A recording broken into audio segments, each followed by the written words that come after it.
All right, we're live. We're going to talk a little bit about skin health today. I talk to people all the time, mostly women, uh, about what the best lotion is, what the best stuff for wrinkles are, skin pigmentation, just aging, things like that. We talked about Botox a couple days ago. The number one way that you make any organ in your body healthier is from the inside out.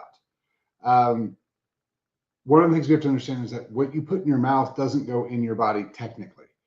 What goes technically goes in your body. The way we look at this is that once it gets into your mouth, starts the digestion process, goes through, acid cleans it, digestive enzymes digest it, then you start to absorb it. The absorption is really where the functional piece is. So some things that you consume, you eat, don't get absorbed in soluble fiber. And so they don't really count as what's going on in the body, but they can help decrease all sorts of issues like as they start moving fecal matter and stuff out, decreasing toxicity and decreasing absorption of that stuff. So, primary thing, what goes in your mouth doesn't necessarily go in your body. What goes on your skin also doesn't necessarily go in your body. A lot of it does, though. So, if you put something on your skin, just assume that it's going in your skin. So, all your makeup, if you're writing on your hands, whatever ink you're using, the stuff that you get like on your hands and on your skin. Iodine's a great example. You put iodine on your skin, it's all brownish, yellow, and then it absorbs in, and then you have iodine in you. Oils do the same thing when we use Progestins Plus and things like that to help balance progesterone and estrogen levels. Put the oil on your skin, it gets absorbed through, goes in. So keep that in mind because a lot of the makeups you guys are using have chemicals in them that are not fantastic. But I'm not going to tell you guys to quit using your makeup. So that would just be silly. If you're trying to address the skin though and make it healthier, so we're looking at acne, we're looking at fine lines, wrinkles, that leathery feel, the moisture content of it, the healthy glow, the blood flow, all of that stuff is best controlled from the inside out. Now, when we talk about coffee enemas a lot for this, for the very specific reason that we were looking for an osmosis cleaning. So basically what's going on, we reduce. All right, let me talk about osmolality real fast. So you have this 8 ounce glass of water. You put 5 tablespoons of salt into it. You taste it. You go, oh my gosh, this 8 ounces of water is really really salty with these 5 tablespoons in it.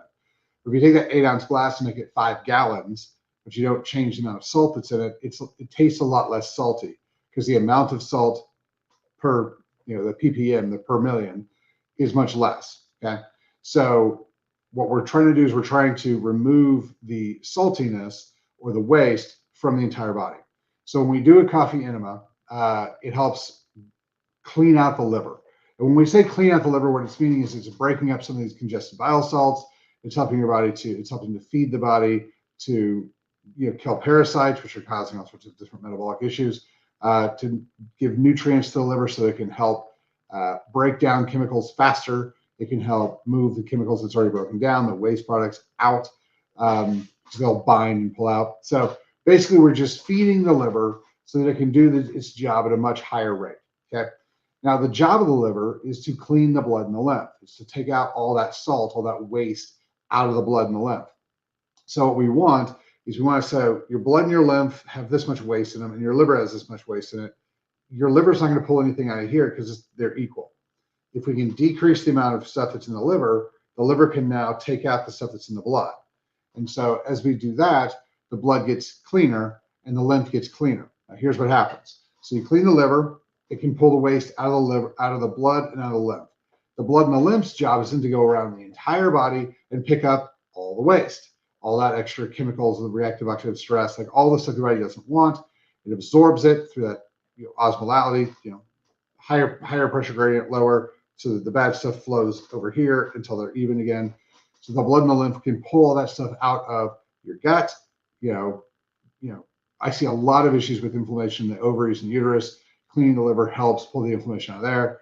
But the big thing is it goes through all of your systems, including your skin. Your skin's a giant organ, and it starts cleaning that. It starts pulling the waste out. It starts decreasing the inflammatory chemicals that cause the pores to clog up, that cause the acne to happen.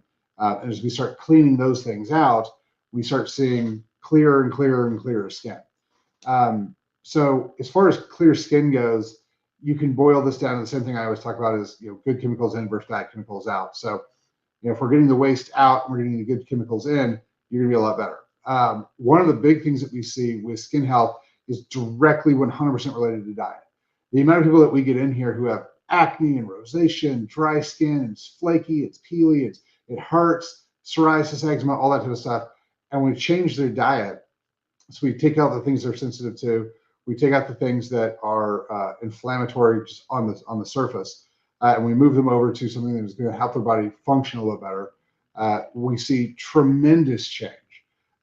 It's funny, just eliminating sugar. Like we're just like, okay, I'm just going to eliminate sugar. It's not carbohydrates. We're just going to eliminate sugar, right? We've seen giant changes in rosacea, flakiness, acne, all sorts of stuff. I had a patient come in the other day, and I changed her diet to a low glycemic diet, and she'd lost some weight. She was feeling better. I mean, she was just like, look at my skin. Like, it was just amazing. She had acne, and it was her skin was kind of oily and dirty, not like a healthy shine. Like I've got just the right amount of moisture. It was like extra oily. It was kind of not goopy, but it was just, the skin just looked really, really, really unhealthy. And then just by eliminating the sugars and the processed foods that she was eating, within like a month or so, completely clear. Like went from bad acne to nothing. And it was really kind of interesting because her face also, like it was funny because her face got smaller because as the inflammation went away, that water was able to leave. And so when we talk about that water retention stuff, what ends up happening is, again, the body starts getting all that waste, and it goes, ooh, I don't like this waste. It's too spicy. It's too salty. So it holds water to separate the saltiness from the crystalline structure matrix. And so we get this puffiness, right? That puffiness is to protect you. So as we flush out those chemicals that are causing the puffiness, the body goes, oh, I don't need this extra water, and it dumps it. And so the skin gets tighter. And so that's when we do detoxes like that and we're flushing this stuff out, and people are like, I lost 5 pounds in a week. It was amazing. I didn't even change my diet. That's what we're talking about. That water weight is it flushes that out, and your tissues become more, they get closer back to where they want to be as far as the chemistry set. Like the pH balance gets a little bit better. So that's when some of the big stuff that we're seeing with skin. So it's not so much what you guys are putting on it, but it's what you guys are eating. Again, and I know you guys are tired of hearing this, but the more chemicals we pull all over our diet, the more natural our food gets. The single ingredient stuff, right? So if you're going to eat chicken, eat chicken. If you're going to eat steak, eat steak. Those are one ingredient foods. If we look at like the Beyond Meat stuff, it has 75 toxic chemicals in it just because we're trying to be vegan because plant-based is better, right? No, wildly toxic. So if we can clean our foods up and get, pull out as many of the pesticides as we can, you're not going to get them all out. Even organic stuff has some organic pesticides on it. Now, if you can find a farmer's market or you can find the farmer, that's the best way to go. So I always talk about how I get my meat from the Wagyu guys, and I've seen the pictures. If I wanted to go to the farm and look at the cows and see how they're fed and treated, I could.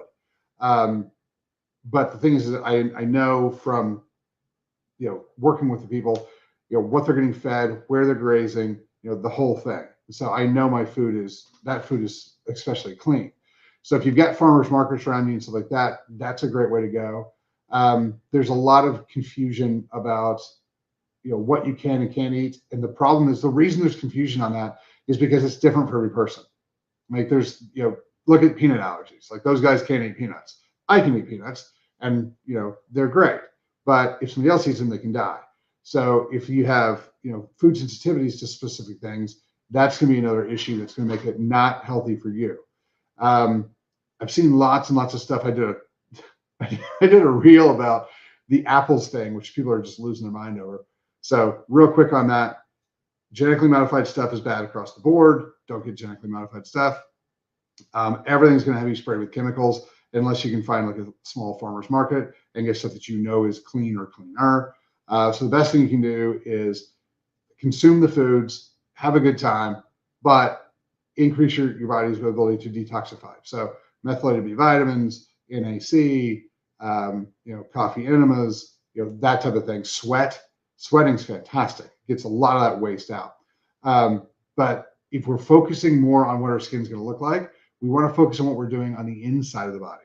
So again, strip out as much of the fake stuff as you can. All the seed oils are going to be a great thing to pull out. So you want that. The reason seed oils are bad is because the omega-3, omega-6 function.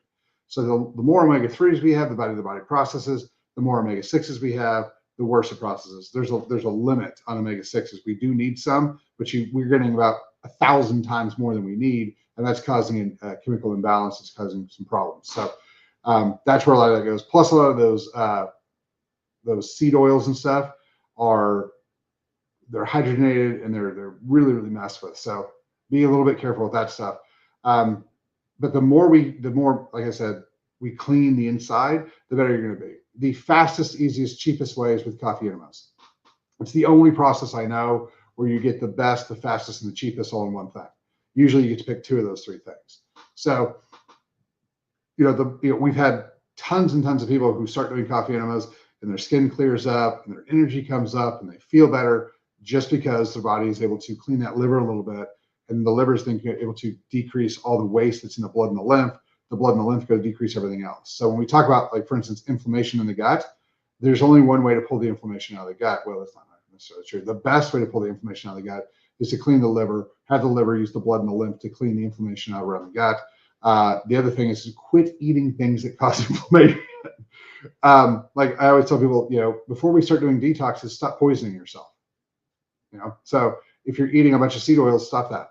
If you have a bunch of heavy metal, like you have silver mercury fillings in your mouth, we can bind and pull out heavy metals, but you're constantly adding the heavy metal problem to yourself. So get those things out, quit consuming the heavy metals, and then the detox works a lot better. So if you guys are looking at your skin, look inside. The amount of money that a lot of women are spending on face creams and skincare creams, if they'd spend half that on the inside of their body, they would feel better, look better, they'd have less puffiness and their skin would look 10 times better.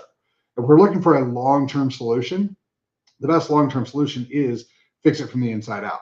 The whole chiropractic philosophy that people hate so much is the above, down, inside out. So everything comes from God and from physiology and the way everything's built. And if we look at fixing the inside out, it's a lot easier and a lot better path. So that's that standard chiropractic philosophy that society hates so much is really, really, really the basic for how all this stuff works. So clean yourself up, your skin will get better, and you'll feel better. Thanks for your time.